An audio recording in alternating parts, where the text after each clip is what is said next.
في بيوت مجرد مباني، لكن في بيت واحد ما ينفعش تقول عليه مجرد بيت. بيت واقف من سنين في أطراف المدينة.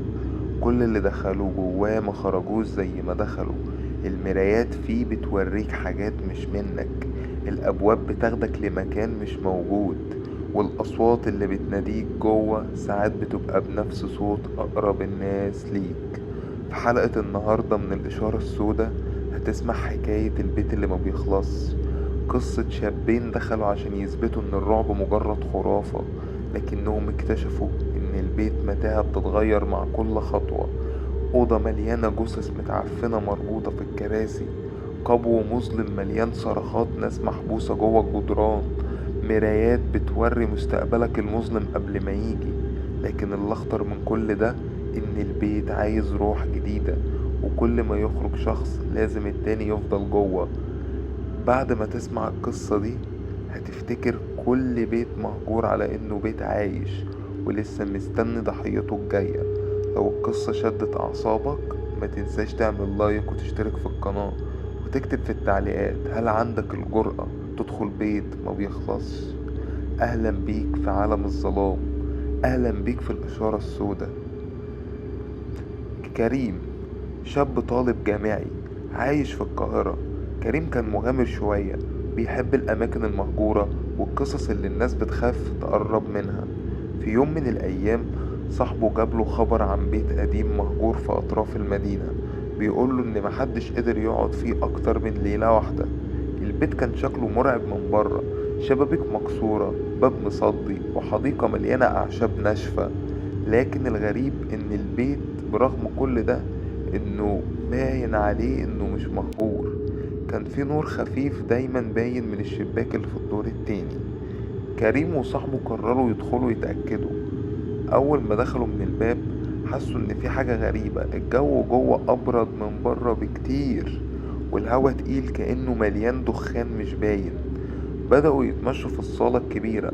الأرض بتصدر أصوات مع كل خطوة، وفي المرايات القديمة اللي على الحيطان كانوا شايفين انعكاسات مش بتتحرك زيهم. مرة انعكاس كريم بصله بعيون سودا وهو نفسه مبصش. بعد كده طلعوا الدور التاني، وهناك بدأت كل الأحداث المرعبة تحصل. باب أوضة اتفتح لوحده، جواه سرير مكسور وعليه دمية قديمة. الدمية دي عينيها اتلفت ناحيتهم فجأة. سمعوا صوت خطوات جاية من وراهم رغم ان محدش معاهم. مرة واحدة الكهرباء ولعت في اللمبات القديمة لمدة دقيقة كده، نور أصفر وطفت تاني. صاحبه ما استحملش، قاله يلا يا كريم نمشي من هنا، المكان ده مش طبيعي.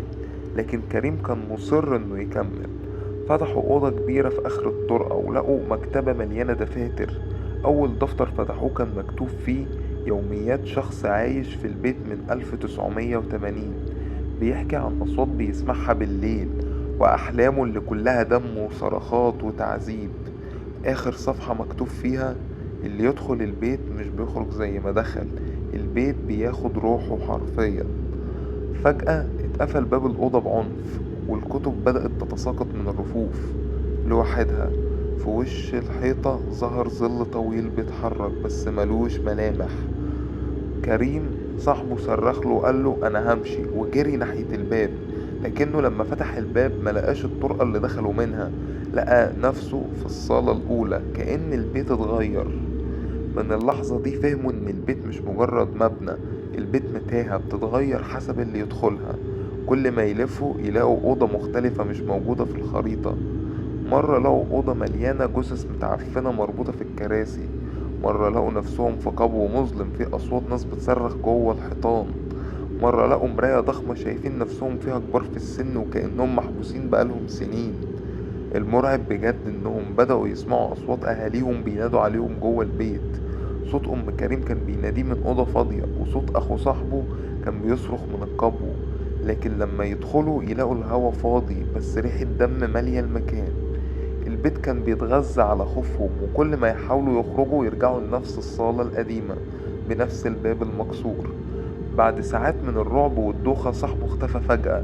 كريم كان سمع صوته من بعيد بيصرخ باسمه، لكن كل ما يجري ناحية الصوت يلاقي نفسه في أوضة جديدة. آخر حاجة شافها كريم قبل ما يغمى عليه كان ظلال اسود حوالينه بيقرب، وعيونه حمرا بتبصله من كل زوايا البيت. لما صحي لقى نفسه واقف قدام البيت من بره، والنهار طالع بس صاحبه ما كانش موجود.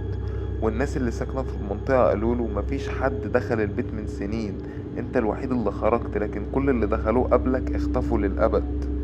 كريم كان واقف قدام البيت عرقان ومرعوب ولسه مش مستوعب كل اللي حصل. عقله بيقوله يبعد ويعتبر اللي شافه كابوس، لكن قلبه مش قادر يسيب صاحبه جوه. فضل واقف ساعات وهو عارف ان اي خطوة تانية ممكن تنهي حياته. رجع بيته وهو منهار، حاول يقنع نفسه ان صاحبه يمكن خرج قبله من باب تاني، لكن الغريب ان موبايل صاحبه لقاه في جيبه. الشاشة بتاعته مفتوحة على تسجيل صوتي مدته 3 دقايق. لما شغل التسجيل سمع صوت صاحبه وهو بيجري جوه البيت وبيصرخ: كريم ما تسيبنيش، هما هنا. وبيقربوا، وبعدين صوت طرقات تقيلة على الباب، وبعدها صوت تام وصوت خشن بيقول: واحد خرج، واحد لازم يفضل. كريم اتجمد مكانه، قرر يروح للشرطة ويحكي اللي حصل، لكن الضابط ضحك وقاله: البيت ده مقفول من التمانينات، محدش ساكن فيه، وصاحبك اللي بتقول عليه اسمه في سجل المفقودين من 3 سنين. كريم انهار واتصدم، مش فاهم ازاي صاحبه اللي كان معاه بقاله سنين اصلا مفقود، وازاي هو الوحيد اللي شايفه. قرر يرجع البيت بنفسه، يمكن يلاقي الحقيقة. الليلة التانية دخل لوحده. الغريب ان البيت استقبله على طول، الباب اتفتح قبل ما يلمسه. جوه لقى صور متعلقة على الحيطان، صور قديمة لناس كتير، وكل ما يقرب يلاقي وش صاحبه في الصور، مرة طفل، مرة شاب، ومرة واقف مبتسم وهو لابس نفس الهدوم اللي كان لابسها وهو معاه امبارح. ساعتها كريم سمع صوت صاحبه بيقول: انا محبوس هنا، مش هتقدر تسيبني، البيت اختارني. كريم دخل أوضة مظلمة ولقى صاحبه واقف بس ملامحه متغيرة، وشه شاحب وعيونه سودا غامقة. صاحبه قاله: لو عايز تخرجني لازم تاخد مكاني. كريم وقف متردد وخايف، مش عارف يعمل ايه. الباب اتقفل من وراه والأرض بدأت تتهز. البيت كله بيضحك، ضحكة تقيلة بتتردد في كل مكان. آخر حاجة سمعها كريم قبل ما يختفي الصرخة بتقول: البيت بياخد روح مقابل روح. من بعدها محدش شاف كريم ولا صاحبه. البيت فضل واقف مستني ضحايا جداد، والناس بتقول لحد النهاردة إن في أصوات صريخ شباب بتتسمع بالليل من جوه، وكل انعكاس في مرايات البيت يوري وش حد من اللي دخلوا ومرجعوش. البيت لسه واقف ولسه مستني الضحية الجاية، يمكن يكون جارك، يمكن يكون انت. دي كانت حلقتنا النهاردة من الإشارة السوداء. ولو سمعت صرخة جاية من بيت مهجور قريب منك، ما تفكرش انك تروح فيه لوحدك.